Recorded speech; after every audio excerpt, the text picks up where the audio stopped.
In this video, we're going to look at switch statements in JavaScript.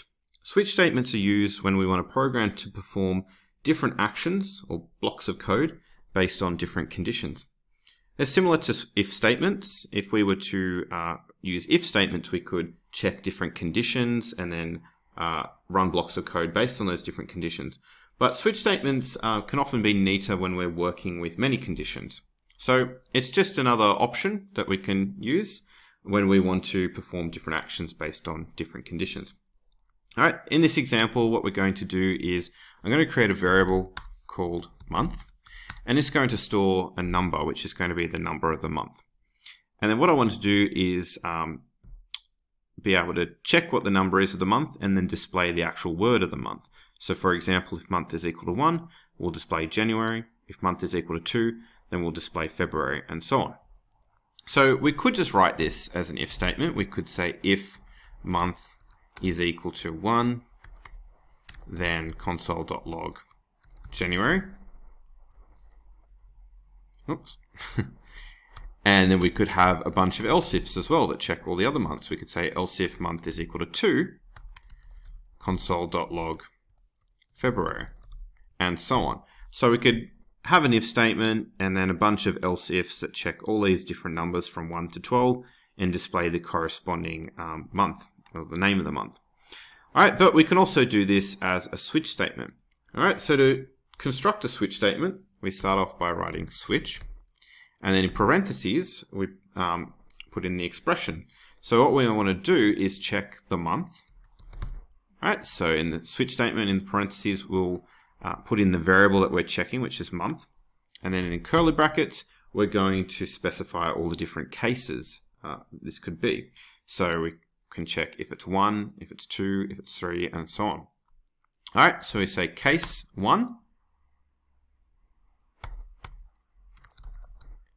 So if the month is 1, we'll say January. And then what we need to do is say break. And then the next state, or the next case.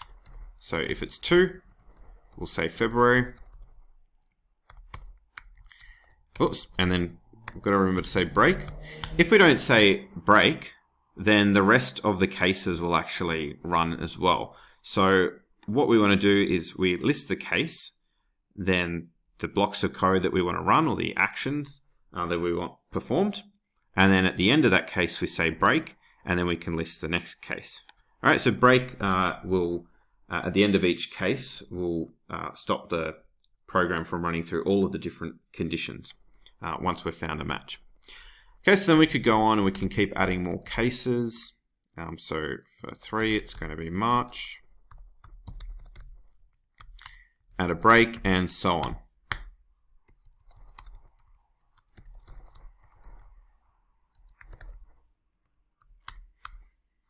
All right, so I'm just going to leave it at that now, just January to April, just to test this out. All right, so if we go and say the month is 1, that's currently what's stored in this variable, and go and open up this page in a browser, open up the console, we can right-click the page, click Inspect, and then click on the Console tab. We'll refresh the page, and we see January there in the console. All right. If I go and change the month to 2, save and refresh, we see it's changed to February, and 3, we see it changes to March. All right, so we've got a variable here storing a value. We have a switch statement that's checking that variable and then comparing it with all these different cases here, these conditions. Okay, and this would work if it was a string as well. We could check different string values, but what's important here is switch statements. The expression and the cases are type sensitive. So what that means is if I was storing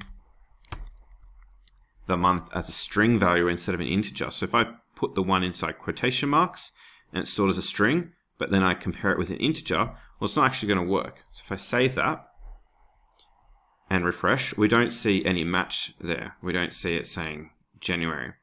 And that's because it's type sensitive. So not only for this statement here to run, for it to display January in the console, not only do they need to be the same value of 1, but they also need to be the same data type.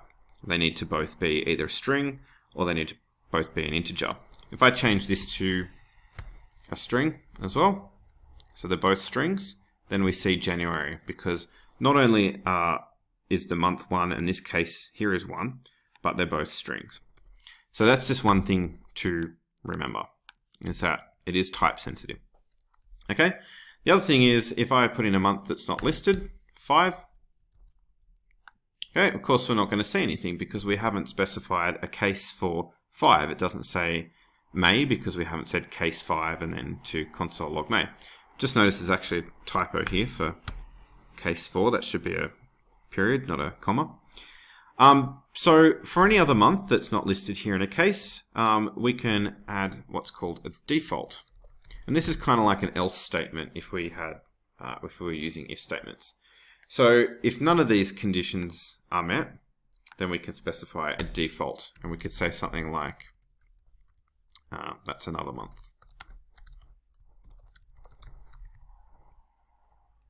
Okay, so for any other month that's not listed, we see that message instead. All right, if I go and put in 6, we see that message. All right, if I put in another month that is listed here,